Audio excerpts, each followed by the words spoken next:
മക്കളെ, സൂചക സംഖ്യകൾ അല്ലെങ്കിൽ കോർഡിനേറ്റ്സ് എന്ന് പറയുന്ന ചാപ്റ്ററിലെ വളരെ അടുത്ത ഇമ്പോർട്ടന്റ് ആയിട്ടുള്ള ക്വസ്റ്റ്യൻ ശ്രദ്ധിച്ചേ.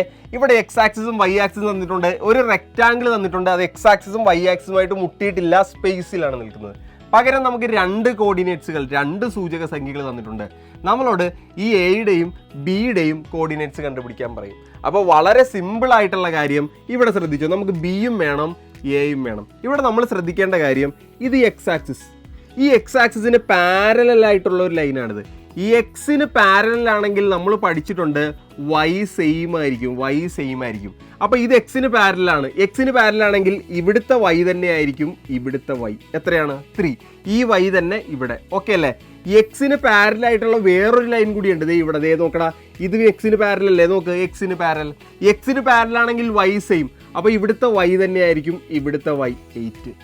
സിമ്പിൾ. അതുപോലെ വൈക്ക് പാരലാണെങ്കിൽ എന്ത് സെയിം ആയിരിക്കും? ഇവിടെ എക്സ് സെയിം ആയിരിക്കും. സിമ്പിൾ ആയിട്ടുള്ള കാര്യം. ഇതൊരു വൈ ആക്സിസ് ആണ്, വൈക്ക് പാരലായിട്ടുള്ള ഒരു ലൈനാണിത്. വൈക്ക് പാരലാണെങ്കിൽ എന്ത് സെയിം ആണ്? X same. അപ്പോൾ ഇവിടുത്തെ എക്സ് തന്നെ ഇവിടെ 2. വൈക്ക് പാരലായിട്ടുള്ള അടുത്ത ലൈനാണ് ഇവൻ. ഓക്കെ അല്ലേ? വൈക്ക് പാരലാണെങ്കിൽ എന്ത് സെയിം ആണെന്നാണ് പറഞ്ഞത്? X same. അപ്പോൾ വൈക്ക് പാരലൽ എക്സ് സെയിം ആയിരിക്കും ഇവിടെ 5, 3. ഓക്കെ അല്ലേ?